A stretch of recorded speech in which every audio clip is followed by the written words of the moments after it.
और पहले जब उनकी सरकार थी उन्होंने कहा था कि देश की संपत्ति पर पहला अधिकार मुसलमानों का है। इसका मतलब ये संपत्ति इकट्ठी करके किसको बांटेंगे? जिनके ज्यादा बच्चे हैं उनको बांटेंगे, घुसपैठियों को बांटेंगे। क्या आपकी मेहनत की कमाई का पैसा घुसपैठियों को दिया जाएगा? ये कांग्रेस का मैनिफेस्टो कह रहा है कि वो माताओं बहनों का सोने का हिसाब करेंगे, उसकी जड़ती करेंगे, जानकारी लेंगे और फिर उस संपत्ति को बांट देंगे और उनको बांटेंगे जिनको मनमोहन सिंह जी की सरकार ने कहा था कि संपत्ति पर पहला अधिकार मुसलमानों का है। भाइयों बहनों, ये अर्बन नक्सल की सोच, मेरी माताओं बहनों, ये आपका मंगल सूत्र भी बचने नहीं देंगे, यहां तक जाएंगे। मैं कहने हमारे भारत के प्रधानमंत्री नरेंद्र मोदी का एक भाषण हुआ। नरेंद्र मोदी ने कोई नई बात नहीं कही, हमेशा कहते हैं, आज भी कह दिया उन्होंने क्या कहा कि मुसलमान बच्चे बहुत पैदा करते हैं। अब हम आपको मोदी जी की इस भाषण का पोस्टमार्टम करते हैं। उनके भाषण का, उन्होंने जो भाषण दिया उस बारे में आपको जो झूठ उन्होंने बोला उसकी सच्चाई को आपके सामने रखकर, ताकि मोदी जी को भी मालूम हो जाए कि मोदी जी आप लंबी लंबी फेंकते हैं जावेद की तरह, मगर हम आपको सच्चाई बता देते हैं। और सच्चाई यह है मेरे भाई कि भारत में मुस्लिम हमारी माँ और बहनों का जो फर्टिलिटी रेट है वो 2.36 है, कम हुआ है। माने जो बच्चे पैदा कर रहे हैं मुसलमान, वो कम हुआ है। हमारे हिंदू भाई बहन का उससे कम है जरूर, मगर हमारा कम हुआ है। मगर मोदी जी क्या बोलते? बच्चे बहुत पैदा कर रहे हैं। अच्छा मोदी जी, आपके कितने भाई हैं? 6। अमित शाह के कितनी बहनें हैं? 6।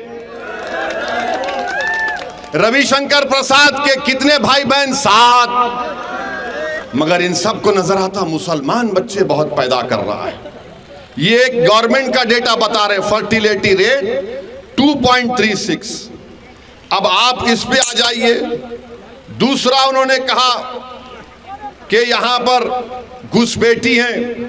15 जुलाई 2014 को गवर्नमेंट ने पार्लियामेंट में इस तरह का कोई जवाब नहीं दिया, कोई एस्टिमेट नहीं है। कहा 25 नवंबर 2014 को गवर्नमेंट ने कहा कि कोई डेटा नहीं है, नंबर नहीं है। 6 दिसंबर 2016 को गवर्नमेंट ने कहा कोई कंफर्म डेटा नहीं है बांग्लादेश से जो लोग आ रहे हैं। 22 दिसंबर 2015 को लोकसभा में गवर्नमेंट ने कहा हमारे पास कुछ रिकॉर्ड नहीं है। 21 मार्च 2017 को मोदी सरकार ने कहा कि डेटा अवेलेबल नहीं है। 11 अप्रैल 2017 को गवर्नमेंट ने कहा कि डेटा नहीं है कि बांग्लादेश से कितने आ रहे। 1 अगस्त 2017 को गवर्नमेंट ने वही जवाब दिया। 20 मार्च 2018 को वही जवाब दिया। 2 जुलाई 2019 को वही जवाब दिया। 3 मार्च 2020 को मोदी सरकार ने वही जवाब दिया कि हमारे पास डेटा नहीं है, नंबर नहीं है। तो मोदी जी, आप किस बुनियाद पर घुसपैठी कह दी हमको बताओ। अब मोदी जी का जवाब सुनो आप। अब हम उनको जवाब दे रहे हैं। अगर हमारे दक्षिण भारत के जो प्रदेश हैं, दक्षिण भारत के जो प्रदेश हैं, वहां पर बच्चे भी कम पैदा हो रहे हैं और सबसे ज्यादा भारत सरकार को पैसा पूरे भारत से मिलता है तो मुंबई से और दक्षिण भारत से मिलता है। मोदी जी, आप देश को तोड़ने का काम कर रहे हैं, आप देश को कमजोर करने का काम कर रहे हैं।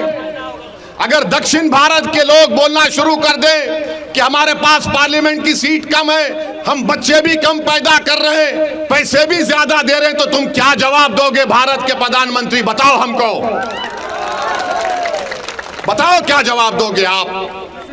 मेरे अजीज दोस्तों और बुजुर्गों, ये नरेंद्र मोदी भारत को कमजोर करने का काम, बच्चे पैदा करने वालों को दे देंगे, घुसपैठियों को दे देंगे, मुसलमान को दे देंगे। वाह वाह वाह, क्या गुफ्तगू है, वाजपेयी साहब के वालिदैन को कितने बच्चे थे मालूम? मुसलमान बच्चे पैदा करने वाले। वाजपेयी को मिला के उनके 7 भाई थे। अब वो परिवार बच्चा पैदा करने वाला नहीं हुआ।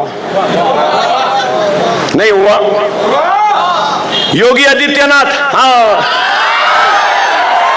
योगी आदित्यनाथ, उनके कितने भाई बहन है मालूम? 7। अब बोलो 7। फिर छोटा परिवार, बच्चा पैदा करने वाले अमित, फिर अमित शाह, ओहो, अमित शाह 1 और उनके 6 बहना, वहां भी 7। फिर हम बच्चा पैदा करने वाले। चलो नरेंद्र मोदी साहब, आपके कितने भाई बहन? सब मिला के, इनको भी मिला के, इनके भाई बहन सब मिला के इनके पास भी 6 हैं। फिर हम बच्चा पैदा करने। वाह। हाँ, अशोक सिंघल, हाँ, नौजवान नहीं जानते अशोक सिंघल को, पुराने लोग जानते हैं, विश्व हिंदू परिषद के अशोक सिंघल, उनके वालिदैन को कितने? वहां भी 7। सबको 7 7 7 7। अच्छा है भाई। आरएसएस के सरबराह मोहन भागवत, उनको मिला के उनके कितने भाई बहन? 4। तो ये छोटा परिवार कहां हुआ? हम पैदा करें। आसाम के चीफ मिनिस्टर जो आते हैं, बड़े बड़े बातें करते हैं, ओह पूछो मत। हेमंत बिस्व शर्मा, उनके कितने भाई बहन? उनको मिला के वो भी 7।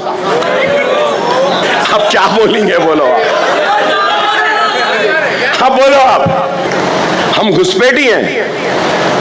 अरे नहीं, हम वही हैं जिन्होंने इस मुल्क को ताजमहल की खूबसूरती दी है, तो कुतुब मीनार की बुलंदी दी है, तो लाल किले की मजबूत फसील दी है, तो किले गोलकुंडा के मजबूत फसील दी है, तो मक्का मस्जिद दी है, जामा मस्जिद दिया है। तो हम वही हैं जिन्होंने इस मुल्क को 4 मीनार भी दिया है। हम वही हैं इस मुल्क को सजाए हैं, संवारे हैं। हम घुसपैठी नहीं हैं, हम इस मुल्क के बाशिंदे हैं। ये मुल्क हमारा था, हमारा है, हमारा रहेगा। कोई पैदा नहीं हुआ हमको निकालने वाला। हम इस मुल्क के थे, हैं और रहेंगे। मरने के बाद इसी मुल्क की मिट्टी में दफन होने वालों का नाम मुसलमान है।